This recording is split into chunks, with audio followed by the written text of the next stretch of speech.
100 शब्द प्रति minute dictation start होगी 5 सेकंड बाद। स्टार्ट। महोदय, भारत जैसे बहुभाषा भाषी देश में जहां विभिन्न भाषा परिवारों की 1652 भाषाएं बोली जाती हों, अष्टम सूची के अनुसार भी देश की 18 प्रधान भाषाएं हों, खान-पान, वेशभूषा, रीति रिवाज आदि की दृष्टि से भी एक प्रांत दूसरे प्रांत से बहुत भिन्न हो, वहाँ देश की अखंडता को बनाए रखने के लिए सबसे अधिक आवश्यक यह है कि संपूर्ण देश के नागरिकों का वैचारिक स्तर पर आदान प्रदान हो, सांस्कृतिक विनिमय हो, एक दूसरे को समझने सराहने की चेष्टा हो।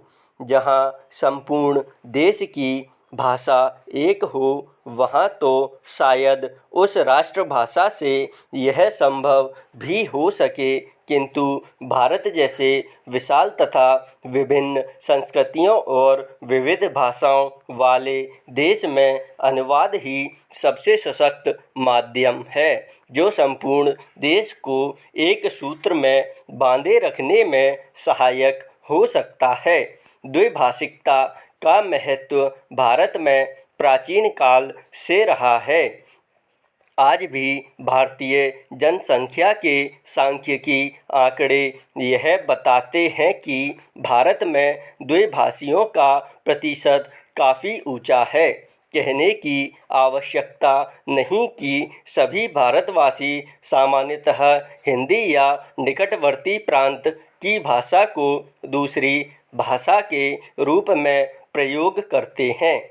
अहिंदी भाषियों के मध्य हिंदी का प्रचार शिक्षा, व्यवसाय, जनसंचार, फिल्म आदि कई कारणों से हुआ है। द्विभाषिकता का महत्व रोजी रोटी तथा आत्मविकास या आत्मप्रचार से बढ़ता है। यह द्विभाषिकता अनुवाद की मूल भित्ति है।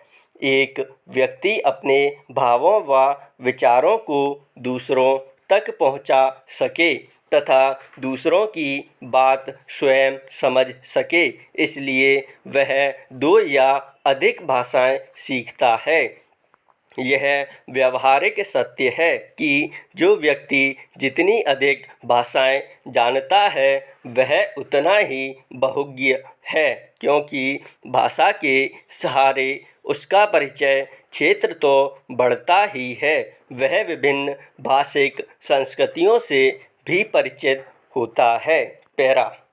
देश चाहे भौगोलिक दृष्टि से छोटा हो या बड़ा, शक्तिशाली हो या निर्बल, धनी हो या निर्धन, संश्लिष्ट हो, अंतर्राष्ट्रीय राजनीतिक स्थिति को समझने के लिए दूसरे देशों की साहित्यिक, दार्शनिक, वैज्ञानिक स्थिति को समझने तथा उनसे लाभ उठाने के लिए उसे अनुवाद का सहारा लेना पड़ता है। सभी विकसित देशों में इसीलिए अनुवाद का बड़ा महत्व है। अनुवाद संबंधी बड़े-बड़े संस्थान हैं तथा बड़े सुनियोजित ढंग से अनुवाद कार्य होता है। मैं आपको यूरोप के एक छोटे से देश बल्गारिया का उदाहरण देता हूँ। बल्गारिया की जनसंख्या 40 लाख है। बल्गारिया में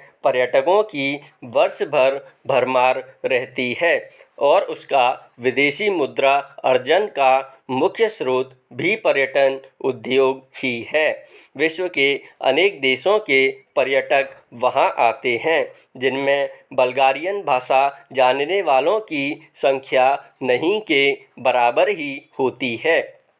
इन पर्यटकों की सुख सुविधा के लिए तथा उन्हें भाषा की कठिनाई ना हो, इसलिए दुभाषियों की जो यूरोप की विभिन्न भाषाएं जानते हों आवश्यकता होती है। इसके लिए विश्वविद्यालयों में नियमित रूप से युवक युवतियां विदेशी भाषाएं सीखते हैं और द्विभाषीय का काम करते हैं। स्टॉप।